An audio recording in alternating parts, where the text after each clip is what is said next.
اور اگر وہ پورے نہ کر سکے تو نواز شریف آئندہ کسی کو یہ نہیں کہہ سکیں گے انہیں 5 سال کا عرصہ پورا کرنے نہیں دیا گیا اور اس کے ساتھ ہی انہیں ایک دفعہ پھر اقتدار سے نکال دیا گیا. تو میرا خیال ہے کہ نواز شریف کا بھی یہ ٹیسٹ ہے اور ان کے لیے بھی ایک آزمائش ہے کہ وہ کس طریقے سے اپنا یہ اقتدار پورا کرتے ہیں اور کس طریقے سے وہ عوام کی امیدوں پر پورے اترتے ہیں, کیونکہ عوام اس وقت بہت زیادہ نا امید ہو چکی ہے اور ان کا تو اس دفعہ کا جو جہاز کا نام رکھا گیا وہ بھی امید پاکستان کے حوالے سے ہی تھا. تو اسٹیبلشمنٹ اور عدلیہ کو ان کا اسی طریقے سے ساتھ دینا چاہیے جیسے عمران خان کا دیا تھا. نواز شریف کے لیے جو سب سے بڑا ٹاسک ہوگا وہ مہنگائی پر قابو پانا اور روپے کی کھوئی ہوئی قدر واپس لانا ہوگا. یہ کیسے ہوگا؟ میں یہ سمجھتا ہوں کہ یہ کام نواز شریف کے لیے زیادہ مشکل نہیں ہوگا, کیونکہ جو روپے کی قدر بہتر کرنے اور ڈالر کو کنٹرول کرنے کے حوالے سے جو اقدامات جنرل عاصم منیر نے پچھلے 2-3 ماہ میں کیے ہیں اس سے بہت بہتری آئی ہے. اور اگر اسی پالیسی کو اور مومنٹم کو آگے لے کے جایا جائے تو میرا خیال ہے اس میں کافی بہتری آ سکتی ہے اور نواز شریف اس پالیسی کو میرا خیال ہے کہ لے کر چلیں گے. لیکن اگر انہوں نے اپنی اکانومی کے معمار اور اسحاق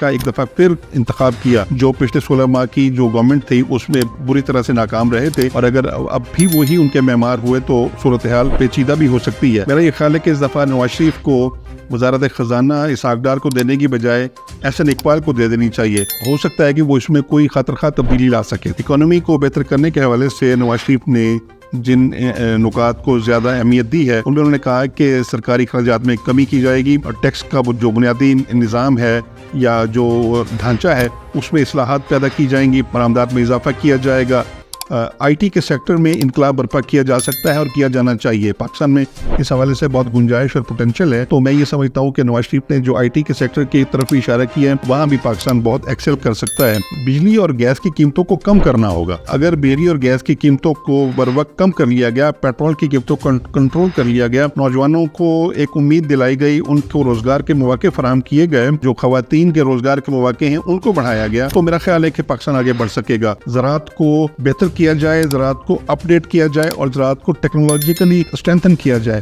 چائنا کی CRCC کمپنی کی جو ایگریکلچر کے حوالے سے مختلف اکوپمنٹس ہیں, مختلف مشینری ہے, وہ مشینری پاکستان لے سکتا ہے اور پاکستان اپنی زراعت کو اپ گریڈ کر سکتا ہے. تو ان تجربات سے پاکستان استفادہ کرے گا تو میرا خیال ہے کہ پاکستان اپنی زراعت کے شعبے میں بھی خود کفیل ہو سکتا ہے. توانائی کے حوالے سے اگر نواز شریف صاحب تاپی گیس پائپ لائن اور Iran Pakistan gas pipeline پر توجہ دیں, پاکستان توانائی کے بحران پر قابو پا سکتا ہے.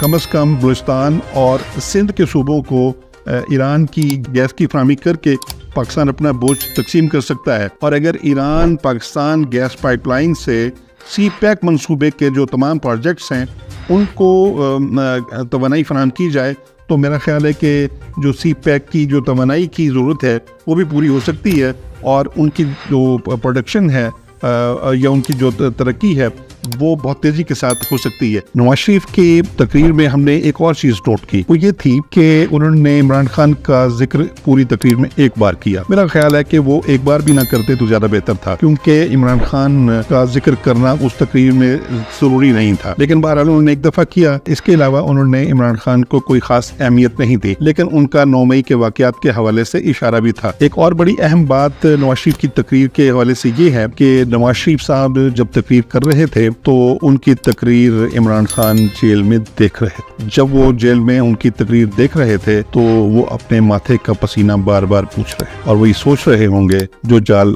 نواز شریف کے لیے بچھایا تھا اور جو جال جنرل عاصم منیر کے لیے بچھایا تھا, جو جال انہوں نے جسٹس فائز عیسیٰ کے لیے بچھایا تھا, وہ کارگر ثابت نہیں ہوا. اس وقت عمران خان کس جگہ پر ہیں اور یہ تینوں شخصیات اس وقت کس جگہ پر ہیں. پاکستان کی باغ ڈور اس وقت انہی 3 شخصیات کے ہاتھ میں ہے, اور اگر عمران خان نواز شریف کی تقریر پر ایک نتیجہ خاص کر لیں اور وہ بھی ایک قدم آگے بڑھائیں اور وہ بھی آگے بڑھ کے نواز شریف کا ہاتھ تھامیں تو میں یہ سمجھتا ہوں کہ پاکستان آگے بڑھ سکتا ہے. اور اگر اقتدار گنوانے کے بعد اور اگر جیل جانے کے بعد بھی عمران خان نے کچھ نہیں سیکھا اور وہ ایک قدم آگے بڑھانے کو تیار نہیں اور وہ نواز شریف کے ساتھ وہ بات کرنے کو یا وہ اپوزیشن کے ساتھ وہ بات کرنے کو تیار نہیں, میں نہیں سمجھتا کہ اس میں عمران خان کو کچھ فائدہ ہوگا, اس میں ملک کو فائدہ ہوگا یا اس میں جمہوریت کا کوئی فائدہ ہوگا. عمران خان کی سیاست میں ایک پرابلم یہ ہے کہ وہ آج بھی جیل جانے کے باوجود بھی وہ اگر بات کرنا چاہتے ہیں تو وہ اسٹیبلشمنٹ سے بات کرنا چاہتے ہیں, اور یہی وہ غلط لائن ہے جس پر وہ قائم ہیں, اور یہی وہ غلط لائن ہے جو انہیں اقتدار کی منزل سے دور کرتی جا رہی ہے، پاکستان کو جمہوریت سے بھی دور کرتی جا رہی ہے۔ اگر عمران خان کو کوئی بات کرنی ہے تو انہیں سیاسی قوتوں کے ساتھ کرنی ہوگی۔ جب وہ سیاسی قوتوں کے ساتھ بیٹھیں گے اور مفاہمت کی بات کریں گے، ملک کو آگے لے کے جانے کی بات کریں گے، تو پھر ان کی بات اسٹیبلشمنٹ کے ساتھ بھی ہونے کا امکان ہے۔ اور میرا خیال ہے کہ نواز شریف سے بہتر اس وقت کوئی اور چوائس ہو نہیں سکتی پاکستان کی اکانومی کو بہتر کرنے کے حوالے سے، ریکنسیلیشن کے حوالے سے، چاہے وہ ملک کے اندر ہو یا ملک کے باہر ہو، اور پاکستان کی کھوئی ہوئی ساکھ کو بحال کرنے کے حوالے سے، چاہے وہ ملک کے اندر ہو یا ملک کے باہر ہو۔ نواز شریف اس وقت سب سے بہتر چوائس ہیں کہ جو امید اس وقت نواز شریف سے قائم ہے، نواز شریف اس امید پر پورے اتریں گے۔ اب تک کے لیے اتنا ہی، ہمیں دیجیے اجازت، اللہ نگہبان۔